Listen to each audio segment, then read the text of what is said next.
Hi guys! So, mabilisan lang tayong review ngayon. Bago ako matulog, I would like to talk about this product. This is called Pure Form S-Acetyl-Glutathione. So, FDA approved daw siya sa USA. Chinek ko naman. Pero dito hindi ko pa mahanap. But then, I took a risk and bought it. I would like to emphasize lang na kapag bumili kayo ng ganito, nasa sa inyo na yon kung gusto niyo mag-risk or hindi. Okay? Hindi ko po kayo in-encourage na bumili kung hindi kayo komportable or sa tingin nyo, hindi nyo mahanap sa FDA Philippines. Pero kasi sa US, approved naman siya. So, ang nangyari niyan, kaya ako nag-try nito dahil matagal na akong hindi nag-gluta, hindi regular yung pag-gluta ko, lalo na pag oral. And gusto ko lang ng medyo ma-relax-relax yung pakiramdam ko. Syempre na nagkakaedad tayo na haggard din, syempre, di ba? And ito kasi, medyo naisip ko, medyo economical kasi medyo mura siya. Kasi 90 capsules, which means matitake mo siya ng 3 months kasi one is enough already. One capsule is enough for a day. Dahil medyo mataas yung kanyang content.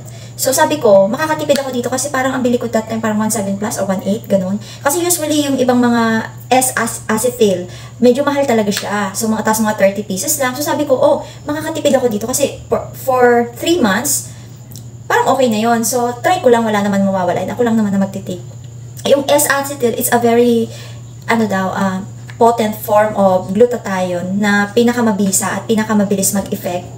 Yun ang ayon sa pag-aaral. And then, nakalagay dito, yung content sa likod. Nandito yung nutrition facts niya. Very self-explanatory naman siya, guys. Madaling intindihin. Nakalagay din dito. Serving size, 1 capsule.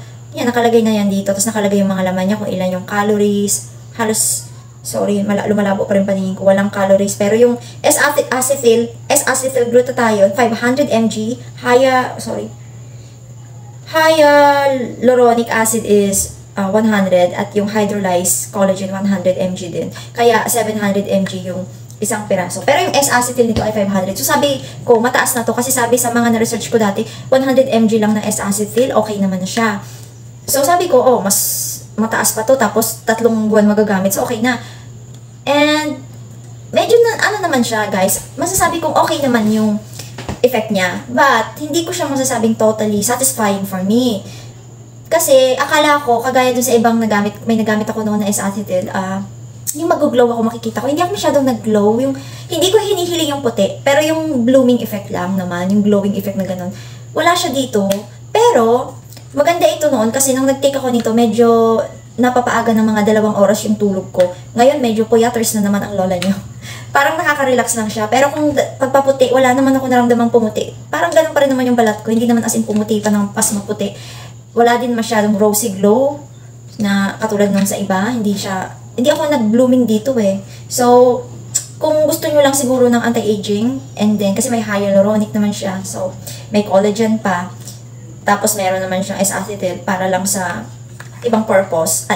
Pwede naman siya sa inyo. Pero sasabihin ko na kung ang hinahangad niyo pumuti o mag-glow, for 3 months sa 3 buwan kong ginamit, ito na yung pinakalas na capsule para makita niyo puti. Ganyan siya.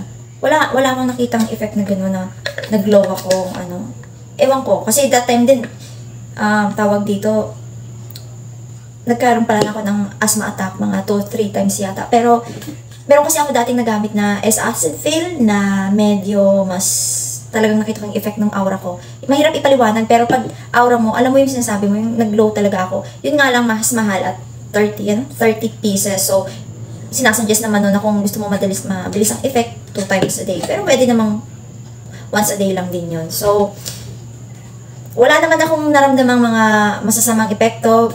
Hindi naman ako nagpalpitate, hindi ako nagsuka, hindi naman ako nahilo, which is good, okay? So, sa part na yun, okay naman. Kung i-rate ko lang nga to ng 1 out of 5, I would probably give it siguro mga 3, ganun. Kasi meron lang akong medyo mas hinahanap pa na hindi ko nakuha. Pero hindi na siya masama. Sabi ko nga, kung gusto niyo lang pang anti-aging, and then dagdagan nyo ng vitamin C siguro, mas okay yun. Okay na yun. Pero okay, mag-expect dito na yung sobra-sobra, okay? So, yun lang po. Thank you so much for watching and I'll just see you again on my next video. Just Mabalos. Bye!